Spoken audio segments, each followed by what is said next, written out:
Hello and welcome to this short video where we're going to look at the effective cash management instructions in the guides section.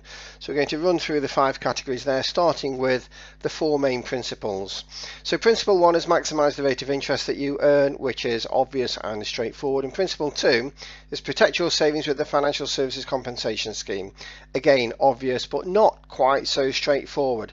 The difficulty that some people will have here is knowing what type of financial services compensation scheme license their bank or building society may have, because it could be unique, it could be shared as part of a group, or it could be unique within a group. So it's really important to know what sort of license your bank and building society has.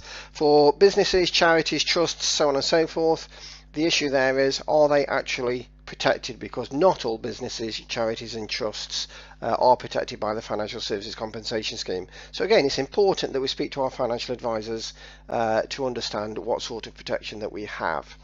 Now, if you're going to maximise the rate of interest, then the third principle is only keep what you need available for the next 12 months on instant access. Unfortunately, this is where most people keep most of their money, and that behaviour is driven by the banks and building societies, and the banks and building societies want you to do that because they control the rates of interest that they pay on the variable rate accounts. And this is how so many people end up with dormant rates of interest on their savings.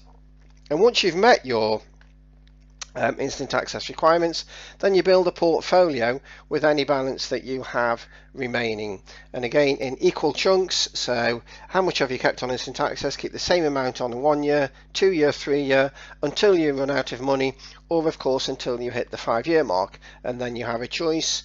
So this is for the very cautious client. You can invest, or you can spread your money back over 1, 2, 3, 4 and 5 year fixed rate accounts, so that you've got more money in those areas.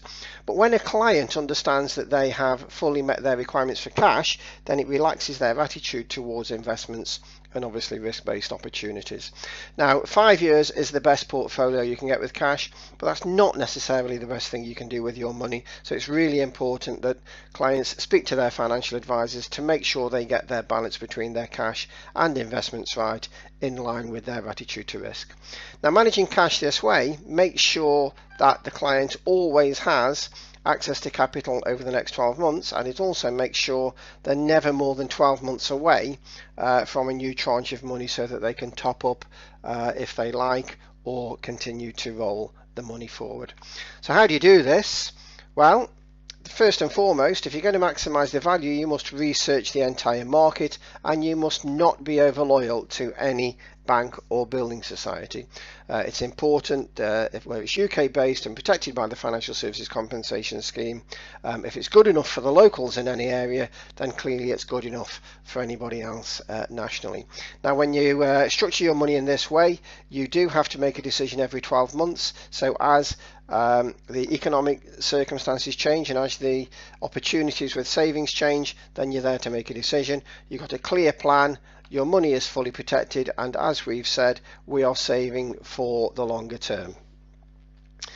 Now, when you are building a portfolio, again, we reiterate, make sure you have enough cash available for the next 12 months, and make sure that you always have money maturing for no more than a 12-month period, from the initial setting up of the portfolio. Work the portfolio up to 5 years. The further the money can be stretched over this scale, then the greater the amount of money that a client will make from their savings.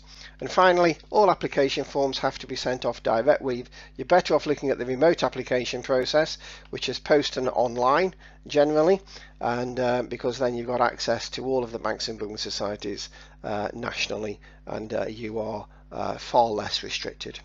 So that's the guide to effective cash management instructions. Hope you found that useful.